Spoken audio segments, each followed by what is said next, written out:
let's go to Allegiant Stadium. Miami comes in to face the Raiders here. They got to a hot start because of Derek and because of Gruden. And I think Derek, kind of had a good drive until the end, and then Gruden came back with the Madden version of when to go for it. I mean, even Madden players might have punt in that situation. What are your thoughts about just the way that first quarter started and the issues that they had in the first quarter? Yeah, clearly the Raiders are going to have to figure out a way to have better starts to these games because they were down 14-0 to the Ravens. They were down 14-0 to the Dolphins, and even in Pittsburgh, they scored 9 points in the first half. So they're making adjustments in the second half, but they can't continue to do that. They have to put some teams away. And clearly, Gruden came out and wanted to run the ball in this game, and they didn't have a lot of success in the first half. And watching the broadcast, I thought the offensive line wasn't very good in this game. But going back and watching the all 22, the offensive line actually played a little bit better than I thought. The run game issues were Foster Moreau just got absolutely destroyed at the point of attack continually, which is a surprise because normally he's an effective blocker. So the run game was a little better than I thought as far as the offensive lineman. Now they just need to have that tight end execute on some of those zone plays and block off the backside. But Gruden has got to get Carr in a rhythm faster. They haven't scored on their opening drive, I think, dating back 9 straight games. And an offense that has this kind of firepower should be able to jump out and get leads on these teams. And we talked about it last week. This is a game they probably, if they were for real, we're going to come out and get 10, 14 points in the first quarter and make Miami play catch up. And it was the exact opposite. And thankfully, the Raiders have the weapons to where they can play catch up. And the running game got going in the second half. But clearly something's not right in the first, 15 plays or whatever John's scripting because it hasn't been successful now going back into about halfway through last year. So we'll see if they're going to make an adjustment against the Chargers. I think so far this year, I think I kind of look at because nobody plays in preseason because of other teams. As soon as the Raider game is over, I usually try to look at highlights of the big game of the day and kind of just get myself out of Raiderness for a quick second. And I looked at I was watching the Rams. Stafford played in the big game. He kind of got to the same kind of start. I do think it's a little bit of a trend because it's 9 games in a row. But to me, I'm looking at just this season right now. This season is nobody played in preseason. I think teams are using kind of September as a little bit of their preseason. That's why it's impressive that the Raiders are 3-0. I'm not going to make excuses for it. You want to give me. That's a drive where they should have at least got a field goal out of it. Any points you get, all the points count. It's including extra points that almost cost us, cost the Raiders in this ball game. But I'm not gonna go crazy about it. I think that I will sacrifice it if they can just continue to just keep churning out points in the second half. Because obviously clearly the adjustments and the third quarter scoring is much better than it's been in the past in the Raider era, in the John Gruden era. But obviously, you want to score in every quarter. They have the ability to score in every quarter because they have they have a really potent offense, Ryan. Yeah, and they moved the ball against Baltimore. They crossed midfield, a couple of penalties, a bad snap against Miami. Killed a drive. So they've moved the ball early in games. They just, they've had things go against them once they got across midfield and ended up having to punt. So actually, to your point, they're actually leading the NFL in fourth quarter scoring. They're at I think 11 or 12 points a game. First half, they're averaging a little over 10, but it used to be the third quarter. That was, we always complain that the last couple of years, they don't make adjustments halftime. They can't score in the third quarter. And then this year that they're scoring in the second half, they're in the top 5 or 6 in the league in second half scoring. So that's good. I think there's a lot of positives that came out of this game. Yeah. When going back and looking at the game a second time through the all 22, I thought there were some players that played well. I thought Gruden had a really good plan to beat man coverage. And they had guys that were open consistently. And a lot of different guys open based on different route combinations, and they knew what they were going to get. It was just a matter of could they block up the blitzes and the fronts that Miami was bringing because there's something going on. Teams I don't think they respect Derek Carr around the NFL. These defensive coordinators keep dialing up cover zero blitzes and coming after him, and he's dissecting them. I don't know why teams continue to blitz the Raiders. Like, make that front five block your best four, and take away the deep stuff and make them matriculate the ball down the field. Teams are giving them way too many easy throws down the field, and thankfully Derek's taking them this year, and he's connecting on a lot of them. So, hopefully, like I said, the passing game and the stuff John drew up, and he had some nice routes there for Ruggs as well. We're good to see. Yeah, I mean, to me, I like, if you want to keep having these disrespectful like situations, I'm not sure why. Like, I think maybe they're waiting for him to revert back. I mean, I thought last year he had more 40-yard completions than Russell Wilson. Like, he threw the ball deep to Aguilar a lot. Like, they threw the ball a lot down the field, and I'm not sure why. This is like, I'll take it. I mean, I'll take it. I mean, because do you want to play like that, or do you want to play, where you're playing zone, where he's just sitting back and doing his thing, where he's just going short all the time? And so I mean, it's not, it's kind of pick your poison. But to me, I'm not, I think I mixed it up just a little bit. I do feel like, like, to your point, that some of these, when you look at it, people are just like, it's just one-on-one, and like, you're daring people to beat you one-on-one, and like, but Bryan Edwards can beat you one-on-one. Like, like, the rules are set up. I mean, Ruggs can beat you one-on-one. I mean, I think the thing that passed that I was really, really kind of pounding my chest for Ruggs was, I've always talked about his ability to dunk a basketball. He can high point a ball. Like, he's not just a speed guy, and that trust that Derek had in him on that jump ball with Xavier Howard like draped all over him is a big time play by Ruggs, and that shows a lot of growth in Ruggs and Edwards. And the deep pass that Bryan Edwards caught late in the game was huge as well. I got the Ruggs picture right behind me here for a visual. It's beautiful. Yeah, he just went up and took it against an All-Pro.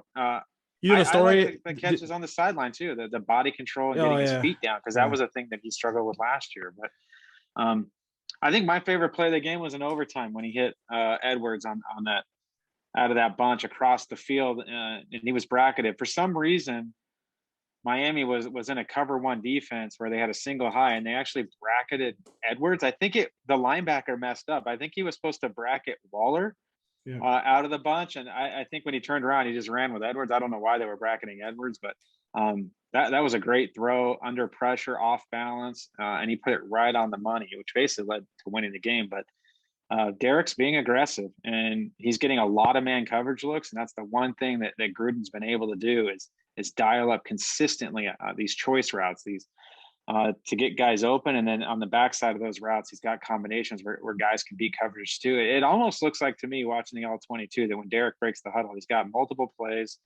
and the way the plays are designed is one side of the formation is tagged for man coverage, with these choice routes and bunches, and on the backside, it's something to defeat zone. So no matter what defense or whatever, if it's zone or man, Derek's got plays and options to beat everything. So good for them. Good for John Gruden to dial these up. And during the games, I'm watching it on TV, and you're kind of like, oh man, what are they doing? And then you watch it again on the Ultimate Team, you're like, okay, I get it. Like, this is what they're trying to accomplish, and it's actually pretty good stuff.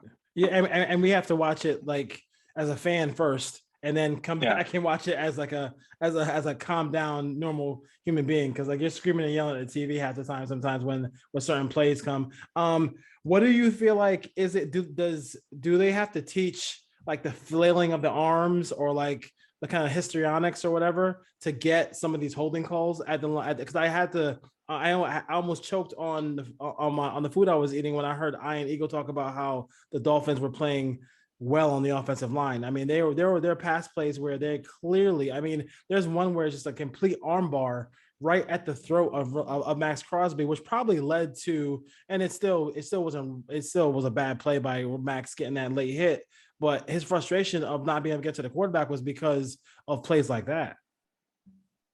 Yeah, I went through. I didn't chart it, but off the top of my head, Ngakoue was held 2 or 3 times. It wasn't called, especially on that play in overtime where Abram broke up the ball in the end zone. Like, he got the corner, and the guy tackled him from behind. Right, he was about to the quarterback. Max Crosby, he's getting the Khalil Mack treatment when he was in Oakland. He's not getting any holding calls, and there was probably 4 or 5 clear holes that they got away with. And in retrospect, the Raiders got away with some too. So it kind of went both ways. But at the end of the day, like the Raiders are going to have to get some of those calls sooner or later. Max Crosby, again, dominated without a sack, but he still dominated. He beat his guy repeatedly. And the good thing is the Raiders rushers, it's not one guy. There's multiple guys winning on the same down. Solomon Thomas had some nice inside spin moves.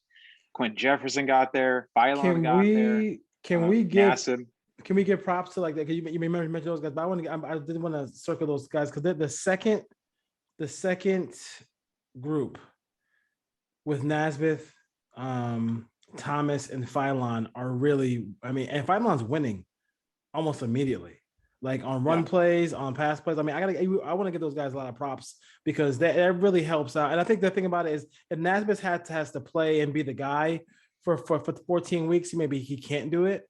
But like in this role, it's perfect. Like it's really perfect. I mean, you got to deal with Ngakwe, you got to deal with we got to deal with Crosby, and then all of a sudden this guy comes in. That's interesting. I mean, that's really good stuff by him.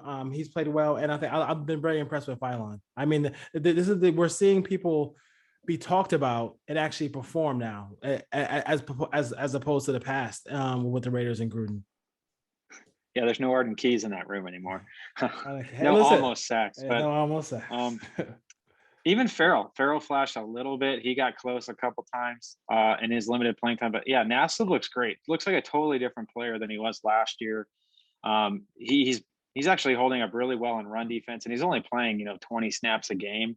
But he's making an impact when he's in there. That second team defensive line, it's pretty good. It's probably better than the first team defensive line we saw last year from the Raiders on most downs. Yeah. We had a poll question on what should the Raiders do with Andre James, center Andre James. I pulled that to Raider Nation. And the first one was give him till week 8. That was 31%. Start Nick Martin, which is a lot of people were in that camp. It was 47.9%. And then he's our guy is 20.8%. for our poll. So we definitely appreciate you guys coming through with that stuff for us. And also, I just wanted to go with here a couple of stats here. I'm sure you have some too. The Raiders lead the league in pressures despite only blitzing 4% of the time. Carr leads the league in 20-yard completions, and Ruggs, who had 48 targets all of last year, has 19 already this year. Those are all good things. Their defense is right in the middle. They're 14, 15, 16 in almost every category, which is what we were asking for, an average defense. Mm-hmm. The defense, I thought, and this is something we talked about last week, I was concerned with Brissett because I thought he's a veteran. He'd take the underneath stuff. He wasn't going to force the ball down the field, which is exactly what he did. He threw for 215 yards on 30-something completions. But the Raiders rallied for the most part and made the tackles. And Miami scored 28, but in retrospect, the defense really gave up 14 because there was a pick 6. And then they got the ball at the 30-yard line. So I thought the defense played very well, other than the 4th and 20 conversion, which we can talk about where Divine Diablo kind of just blew the assignment there. But other than that, they got pressure. The sack totals weren't there. They only had 2. But this team they're leading the NFL in yardage, and they're 5th in points. And all we're talking about is they can't run the ball and their offensive line can't block.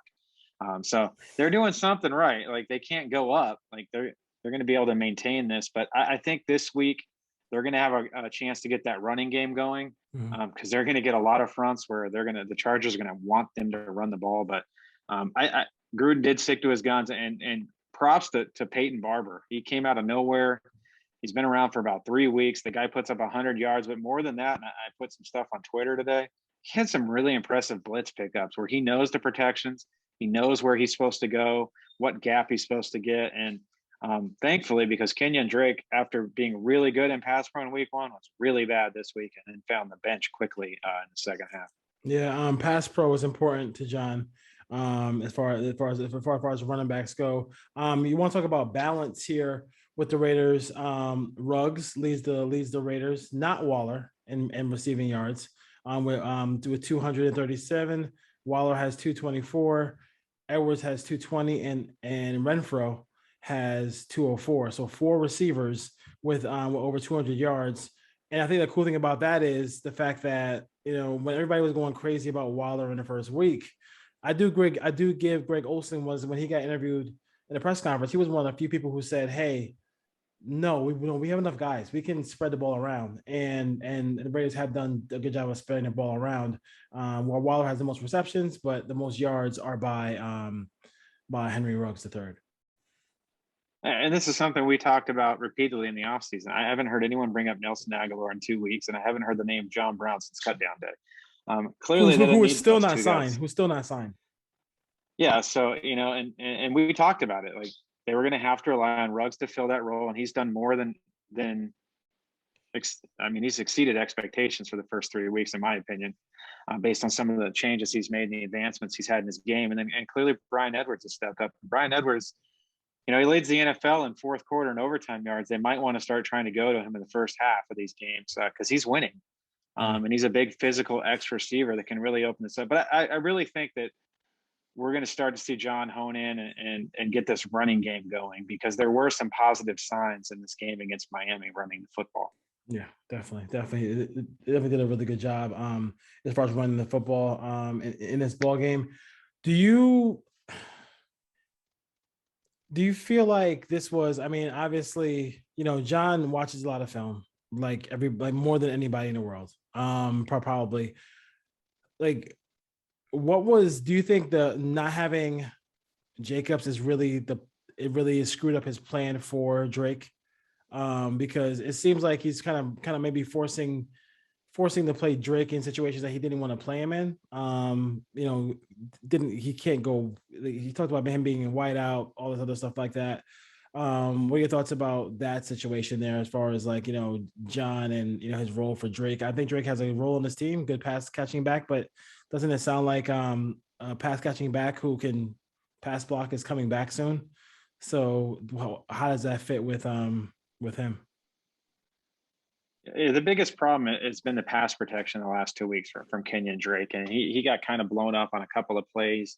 One up the middle in the A gap that was a sack, and then another one on a corner blitz that forced Carr to throw the ball away. So the number one thing is, if he's not going to pass block to the level that Peyton Barber and or Jalen Richard can, he can't be on the field on third down unless it's a multiple back set, where I think you were still going to see him line up outside. He's still a very good pass catcher, as you saw him run that angle route where he got down to the goal line and almost scored. But I think his snaps are going to get pulled back a little bit. I wouldn't be surprised to see him on kick returns here pretty quickly, because they just need to get Ruggs out of that role. He's not good at it, and we don't need him to get hurt there. But they're still going to find a way to get the ball in his hands 4 or 5 times a game, because in the open field, he can make people miss. He's got really good hands. He runs good routes. But if teams are going to keep blitzing and he's got to stay in and pass block, they have better options on the bench to do that in Barber and Richard. Yeah, I mean, it's kind of scary to see some of the ones he missed here. I believe this is one where he missed pretty badly as far as pass blocking here, and he just gets run over. I mean, you're flat, and there's a big play right there.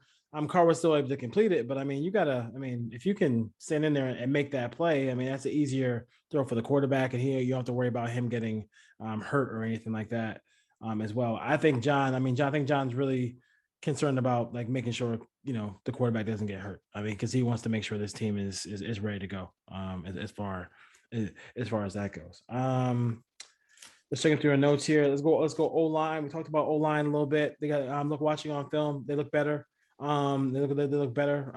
This is the goal. I think what the goal is obvious, right? I mean, the O-line that you see now and week 10, I mean, that's when you take week 10, week 11, 13. That's when you want to see that, that well-oiled machine as far as his offensive line goes.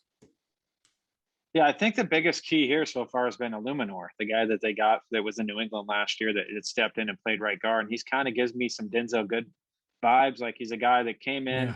You don't notice him. He doesn't get penalties. He's not getting beat consistently. Like, he's just solid. Like, he stepped in and played well. And now, granted, when they went into the season, they thought they were going to have Good and Incognito, and clearly they don't have either one of those guys. So they're on their backup guards. John Simpson had a bounce back game, had a good game, pass blocking, better run blocking. Andre James, to his credit, probably had his best game so far of the season, minus the bad snaps. Now the snaps need to get cleaned up. You can't be snapping the ball over the quarterback's head. It can't be a slow snap where it's throwing off the timing of everything.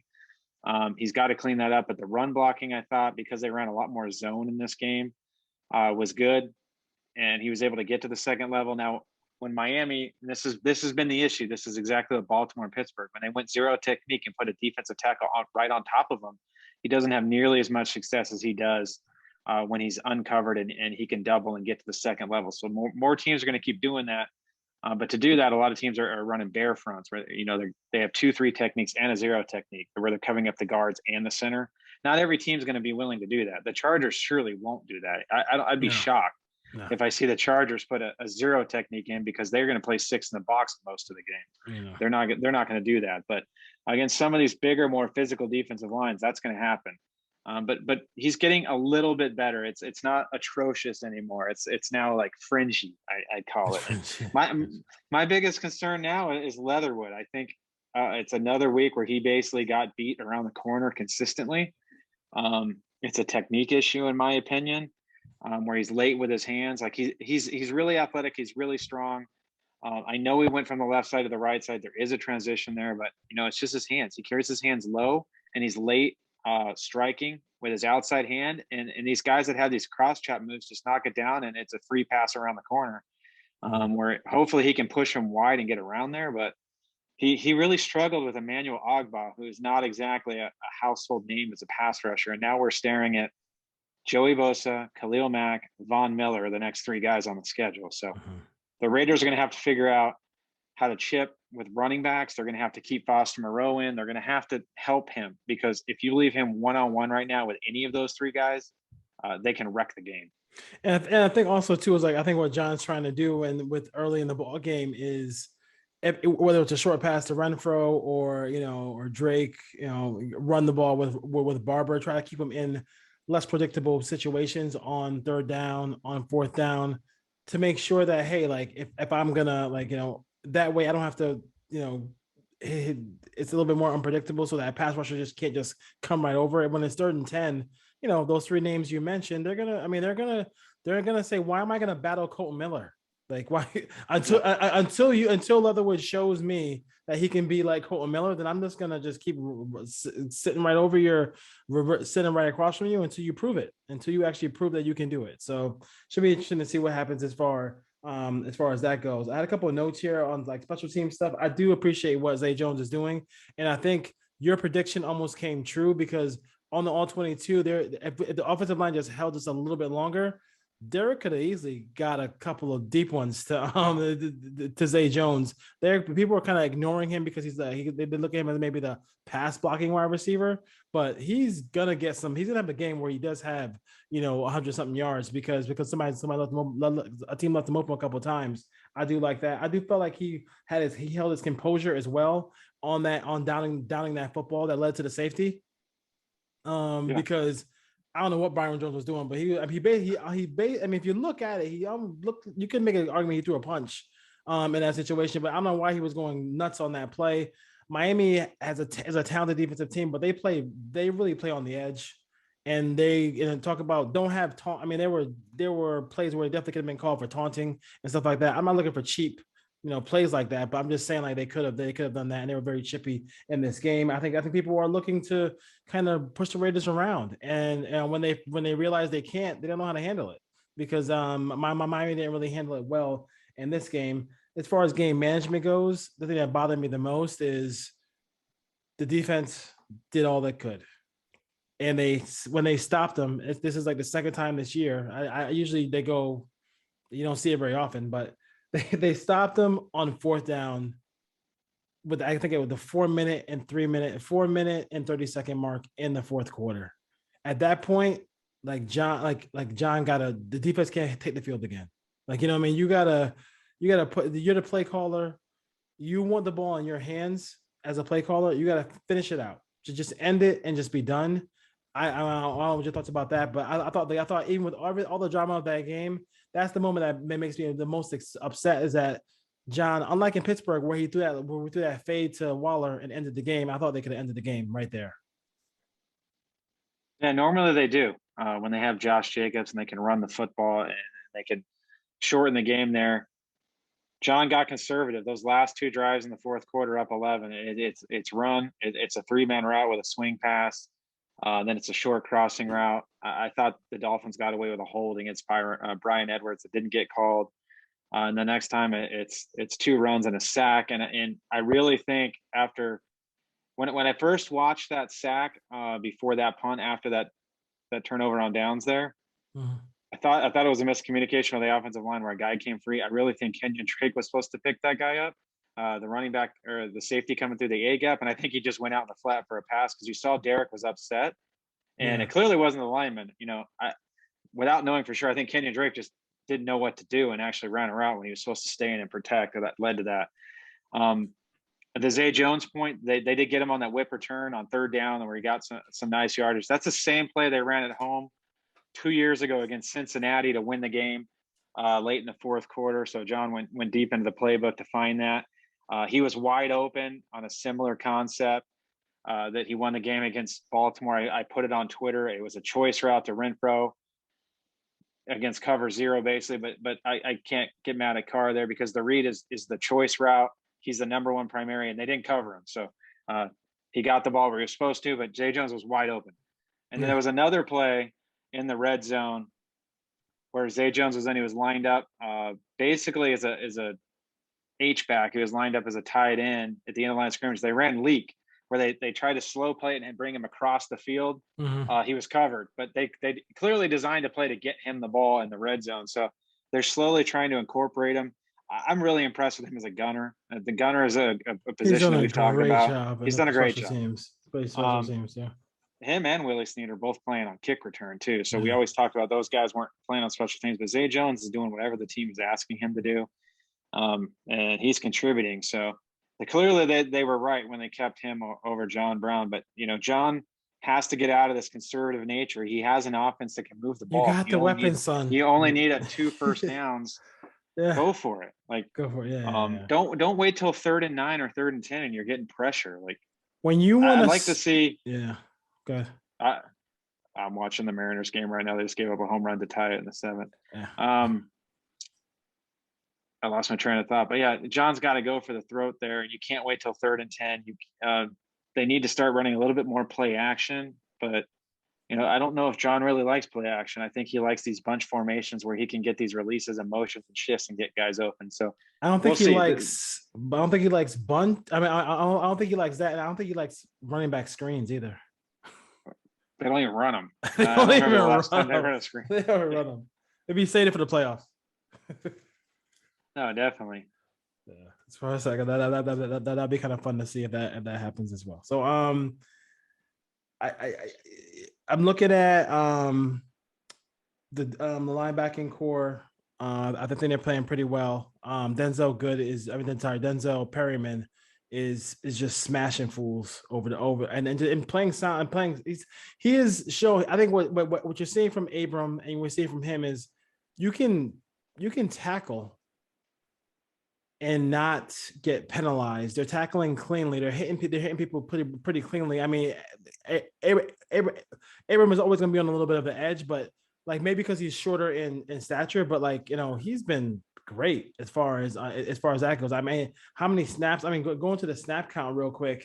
As far as like the linebackers and stuff like that.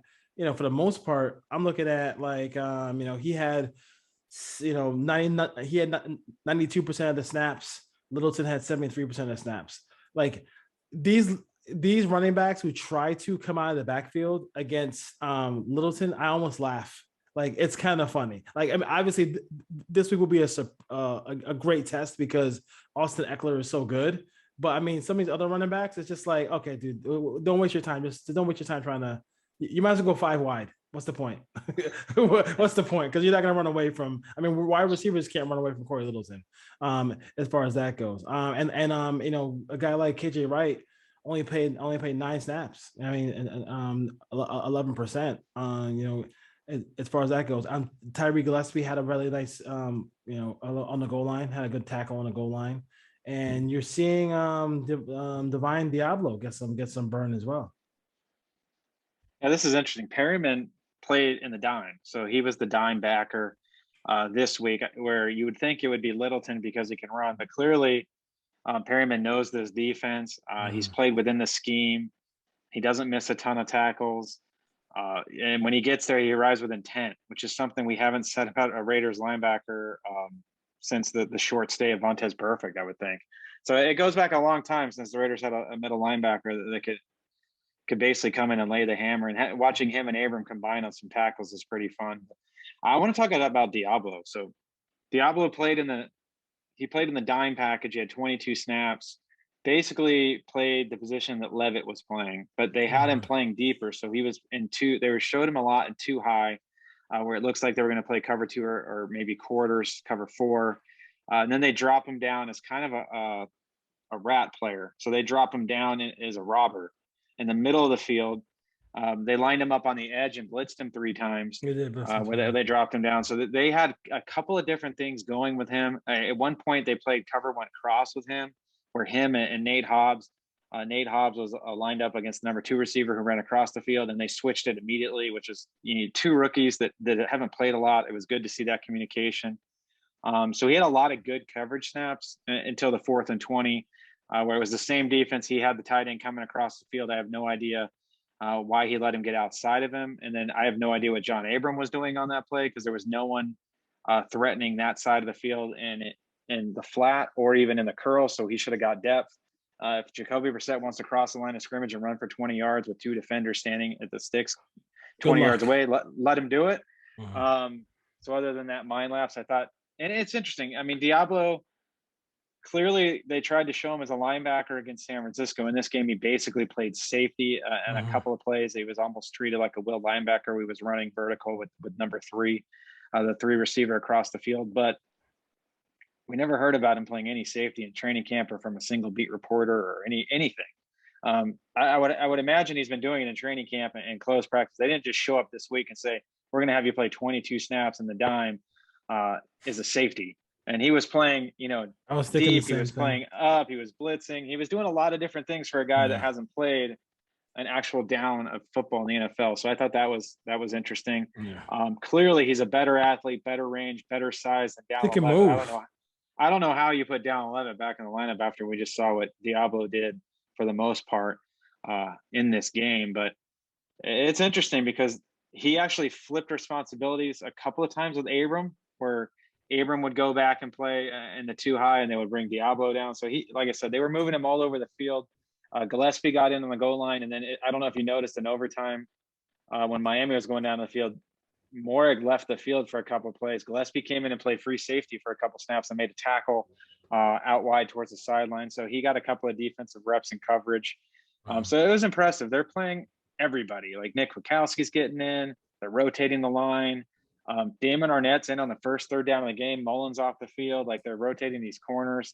I don't know why Damon Arnett's in on the 2-point conversion and gets beat to send that game to overtime. Like, why is he on the field there unless there's an injury? But Mullen played well. The biggest thing for me is how well the secondary is coming together. We can talk about the defensive line, and clearly the pressure is helping these guys. We can talk about the linebackers, but these safeties are making plays on the ball. Hayward is. Clearly, Morrig made that play in the end zone where there was a pass interference, but he got his hands on it. Mullins got the interception. He's not going to down balls late in the game and in overtime. So it's pretty impressive what Ron Miles and Gus Bradley have done with that young secondary, and I think it's only going to get better. Cool. Yeah, I want to give us some time to switch over to the Chargers and then also answer some interesting questions. So I'm gonna go a couple questions, then we'll go right to the Chargers. Jerry from the A60, my old stomping grounds in Connecticut, wants to know about Diablo's role. So we kind of talked about that. So good job noticing that. Becky wants to know from San Diego, from Raider fan out here. She wants to know what would you give it as a grade for Derek Carr right now? I got to go A right now. I mean, he's basically leading the league in passing. He's bringing them back when they're down, and he's completing the ball to 9 different receivers, and he's got no run game and a low average offensive line at this point. So, and he's commanding the huddle. So right now he's he's not fumbling the ball either, which is good when pressure's getting around him. That's the biggest thing, one of the biggest concerns I had. So I got to go A. Yeah. I don't know if he can do this for 17 games. We've seen stretches where he's done it for 3, 4, 5 games. He's never done it over the course of an entire season. So I'm curious to see where this goes over the next 4 or 5 weeks. I don't think he's throwing for 300 this week because I really think they're going to try to pound the football. But more balance this week, right? If he can get you 280 with 3 touchdowns and no turnovers, or 2 touchdowns and no turnovers, the biggest thing to me is the turnovers. No interceptions, don't fumble. Keep the down and distance where it needs to be to where they can convert third downs and stay on the field. And obviously, we're seeing what he can do when the defense can get him the ball back, which is something they haven't been able to do. So I'm going A. Yeah, no question about it. I'm sorry, I just got mesmerized by this kid Duvall from the Giants just threw a fastball 102 miles an hour. With Casey with 718 on the East Coast. Peyton Barber, Drake, Richard, and possible the return of Josh Jacobs. Who do you feel like is the odd person out? Who's going to lose the snaps? I think Drake at this point. I think they're all going to play, though. In my opinion, Jacobs is still getting 15 to 20 carries. Barber is going to be the number 2, where he's going to come in and spell him for a couple series, get 5 or 6 carries. I think Richard and Barber will split third down, depending on the situation. If it's 2-minute drill or if it's a pass-heavy plan, I think it's Richard. And then Drake's going to figure in on design concepts. Maybe they go 4 vertical with a check down where the car is just going to look to get him the ball one-on-one. Maybe it's an angle route. Maybe it's a quick screen in the flat where he's lined up out wide. But they're going to have 3 or 4 plays called specifically for Drake a game. So I think Gruden is going to be able to incorporate all of them. Mm-hmm. That sounds good. Let's go to the Chargers real quick. I think that people are. I can tell people don't watch film. Talking heads. I think they listen to their producers and they're saying talk about Herbert and talk about all that stuff like that. I do respect their offensive weapons. I think Eckler is fantastic. You got to know where he is at all times. I think Mike Williams is, in my opinion, is maybe a little bit more important than Keenan Allen. I think Keenan Allen is almost. I think to call him like a glorified tight end is not a insult to him. It's more of like he is their most reliable receiver, almost that Tim Brown role. Like, I got 10 yards to get, I'll get 11. Like, those kind of yards. But when I see the big playability of Mike Williams, that kind of scares me a little bit because of his size, of him realizing his potential. That kind of worries me a little bit as far as that goes. What are your thoughts about just offensively? What are you worried about the most about facing this Charger team going out in LA on Monday night? Well, the biggest thing I'm worried about is Mike Williams, like you mentioned, in the red zone, in the vertical game, winning balls down the field and creating penalties. And Keenan Allen winning the intermediate zone. I don't think the Raiders are going to play a ton of man in this game. So you're going to see Keenan Allen working in the middle of the field against those hook curl defenders, those middle hook defenders, whether that's Littleton, Perryman, Kwiatkowski. At times it'll be Hobbs. Sometimes they'll do some buzz coverage with the safety, but you're not going to see Keenan Allen's not going to be lined up out wide working one-on-one against Mullen or Hayward very often. So those would be my 2 concerns. I don't think the Chargers can run the ball. They don't try to run the ball. They cannot. Eckler in the passing game is an issue, but I think they're going to be under pressure a little bit. The left side of that line is pretty good when you start talking about Slater, Filer, and Lindsey up the middle. The right side of that line leaves a lot to be desired. They're starting Storm Norton at right tackle. I think Max Crosby it might eat in this game, and even Ngakoue, whoever they put over on that side. And the biggest thing also is containing Herbert. He's not throwing the ball down the field. They don't have passing concepts where they're trying to work vertically. Mm-hmm. Unless he breaks the pocket and he gets outside, he's got an absolute cannon. Right, this dude can throw the ball 60 yards on a line. Mm-hmm. So don't let him get outside of the pocket. Try to keep him in there. Scrambling quarterbacks have given the Raiders a lot of problems so far, and not even good ones. Jacoby Brissett's not a good scrambling quarterback, but he can move enough to where he can get that 3rd and 7, that 3rd and 8 when he breaks the pressure. So the Raiders are going to have to stay in the rush lanes. Be sure tacklers in the open field. Herbert's a much better athlete per set, and we saw Perryman and Abram kind of whiff on him in the open field. He's like slow walking. It was kind of tough to watch. So, and don't forget Jared Cook's over there too. He's a liability in the run game and as a blocker, but the guy can make plays down the field, running, those 10, 15-yard sail routes. He can work the vertical seams, which might be a problem in this game against cover 3. But I clearly think Gus Bradley has practiced against Herbert for a year. He understands the strengths of those guys on the offense. I think the Raiders have the advantage here. Because I don't think Bradley's just going to come out and play cover 3 the whole game. He is no way. Yeah, he didn't even do that this week. If you want to go back and break down the film, like they played a lot more too high, a lot more quarters. They blitzed a lot more this week against Miami than they have. They played a little bit of cover 1. They played cover 1 cross. Like they really mixed it up this week. It wasn't like week 1 against Baltimore. They lined up and played cover 3 95% of the time. Yeah. Week 2 last week, it was cover 3 in the first half, then some cover 4, some cover 6. They didn't disguise a lot. This week, you saw them try to disguise a lot of stuff where the safeties were rolling after the snap. You saw some inverted coverages. You saw a lot of things going on defensively that we haven't seen, and I think they're going to do that. I think they can confuse Herbert. Yeah. And I think also, I mean, like to your point, like the cover 3 is the base, but like they're going to run a lot of different things out of that. So like you get that one concept in, you learn how to do that one thing very well, play fast in it, and then I can mix and match and do some things where people are just sitting there thinking that Gus Bradley, and we're just going to be a cover 3 guy the whole time, and that's where the Raiders are getting some big plays as far as that goes. So the penalty of choice is the illegal shift for the Chargers. They do that a lot. And they try to get to the line really quickly. So watch for them when the Raiders are trying to substitute. They try to get to the line really quickly. They do have that double. It's back-to-back weeks where the Raiders are playing a team that has the run game coordinator and the pass game coordinator. As far as that goes, their special teams, I mean, they would probably give their left, for Daniel Carlson. They have never had in my lifetime, I can't remember them having a kicker who's been good. They've always struggled in the kicking game as far as that goes. So, I mean, that's something that if it's a close game, look for the Chargers to struggle in the kicking game and kind of continue that. And don't let anybody tell you that this is the real test for the Raiders. Like, the Chargers are a good team. They're talented, but like I said, they're struggling with special teams. They can't stop the run, and they don't run the ball themselves. So they're not, I mean, they're just as flawed as any other team in the National Football League. And I think the Raiders can take advantage of all those things. And that's probably why I'll predict them to win this game, probably.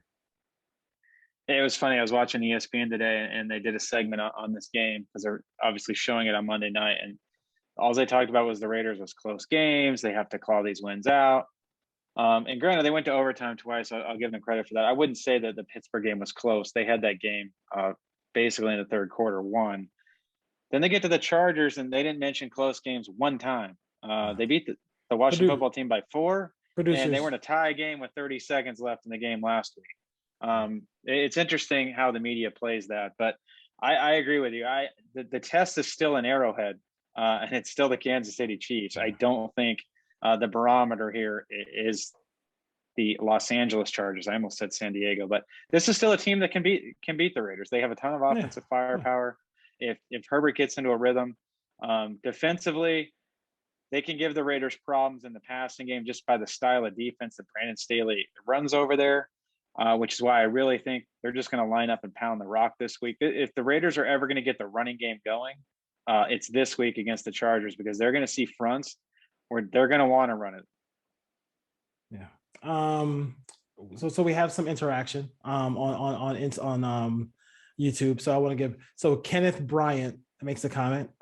Last week he said you guys have got to sharpen up your presentation. So I will take the feedback, whatever that means. And then today he says, he said this week, he said, you guys need to do player breakdowns with all 22, show some clips and schemes, et cetera, et cetera. All right. So Kenneth we'll see what we can do as far as that goes. And we had, if Kenneth wants to head to my Twitter page, he'll see all of that. Yes, we have to. Kenneth, we got you. We got you covered with that one. And then we also have N8U08. Always a great show. Thanks for the insight. I think that was last week. He predicted the 26 to 13 win against the Dolphins. So as far as that goes, so yeah. So listen, we love all the interaction. We love it. So we definitely want the questions. We definitely want all the comments on the YouTube page. So keep those coming as far as that goes. Jeff 808. Are you worried about Jones's ability to kind of slow down Waller? Not a lot of teams have a Byron Jones, so and I know the Chargers don't have that player. So I think this is a game where Waller's always going to be a threat to go off. Like he just is like because he's so dynamic as a guy who catches the ball out of the back. I mean, out of the off the line of scrimmage and or wherever John Gruden wants to put him. There's nothing prettier than watching him run in open field. I mean, he is fantastic. So they have that number one guy, and then as long as you have the number one guy, Ryan. I mean, if he's not getting the ball, it's the Raiders are showing that Ruggs and Edwards are who we thought they were. Yeah, I'm not going to say Jones got the best of him. I think the game plan was to spread the ball around and win a couple of different matchups. It wasn't week one. But you're not going to see him get 19 targets again in a game this year. That was kind of just it happened in week one based on some of the looks they got, and they went there. I think you're going to see the 7 to 10 targets, the 5 to 7 catches, the 60 to 80 yards. Every once in a while, they go over 100. But no, I think it's interesting watching that game last week. The Chargers actually lined up Mike Davis on Kelsey most of that game. They did the same thing. They took a corner and put him on Kelsey. I don't know if they're going to do that this week. I would assume they probably do because I don't think they have any linebackers that can stay with them. And I don't think they're going to use Derwin James in that role because if they were, they would have done it last week. So I think if they do that, then you're going to try to work the ball again, where you're going to have, the third or fourth corner is going to be guarding Edwards or Ruggs, and that's where you're going to go. You're going to go to Renfro underneath as well. Yeah, and here is another clip here of Ryan, who does from time to time post some stuff on Twitter. And you can see it right here, our home at 22. And this is just the inability of Peyton Bar of this Peyton Bar picking up a blitz. And and it's all you really need. That's all you really need. I mean, to get in the way. So just get in the way. This is also Barber doing that again. And a lot of times, listen, and on that play, it wasn't really, and Derek missed Waller on that one that could have been the game winner. But to me, to your point, that's all you gotta do. You really, I mean, nobody's asking you to be Maurice Jones-Drew against Sean Merriman, who he just I love watching. Lights out. I could watch that all day. I love that hit. It was beautiful. That's great. Prediction time, because my computer's running out of battery, obviously, as well. So what is your prediction for this game? Chargers and Raiders here on Monday Night Football. Well, this is the Raiders' 10th home game this year. Thankfully, the NFL gave us an extra home game in LA every year. I'm going to go Raiders 27, Chargers 24. I think it's a close game. I think the Raiders win on a field goal. I think the running game gets going. I'll touch on it briefly. The Chargers, you're going to hear light box a lot in the telecast. They basically play with 6 guys in the box 75% of the time. So they're playing 2 high safety with 2 linebackers and 4 down linemen. So the Raiders are going to be able to run the football. The Chargers are going to want them to run the football. That's what they want to do. They want to force you to do that. They don't have Aaron Donald like they had with the Rams. Brandon Staley does not have him there. They don't defend the run. They're giving up 5.8 yards a carry and 170 yards a game. And they played the Chiefs, who don't run the ball very well, and the Cowboys, who are okay at it, but they're not elite. So I think the Raiders running game can get going. They can get 150, 200 yards on the ground this week. Keep the ball away from Herbert as much as you can. Let that defense rest and take some pressure off of Carr this week if you can. Don't make him go throw for 350 to 400 yards to win this game, because I don't think they need to. No question about it. I'm gonna go with 27-23. So that's what I had. I just feel like maybe a late score to make it a little closer. But I like the Raiders in this ball game. I'm not sure. Like I said, I'm not going to pick them to win every single game. I picked the Raiders to go 0-2 and then go on a run towards the bye. and almost like a 4 or 5 game winning streak going into the bye. But listen, they won the 2 games that nobody said they can win, and now people are saying that those games were easy. So it is what it is. Baltimore beats KC, and then it doesn't matter. It's kind of weird. Yeah, KC's terrible now. All right, Ryan. Thank you for joining us again. Great stuff on Twitter. You can check us on Instagram, catch all these different places. We'll get the show out there for you guys, and the interaction on the YouTube channel. We appreciate that as well. Kenneth, we got you. We got Definitely keep the comments coming. you. And I think Kenneth was meant more the presentation. I think with the videos that we tried to incorporate last week, and some of it was kind of messed up, would be my assumption. But if Kenneth wants to leave with another comment and go into a little bit more detail, I'd love to hear. Yeah. We're just getting the show off the ground, and any suggestions people have, I'm open to it. Yeah, whatever you want to see us go in depth with NFL stuff or the Raiders, we definitely could do that for you too as well. Because we spend a lot of time going through all this stuff, and we want to present it for you. Present stuff that you guys want to see as well too, especially the stuff that comes out of our heads as well too. So, all right, we'll see you next time. Right. Giants have won 104 games this year. All right, see ya. All right, take care. Yeah.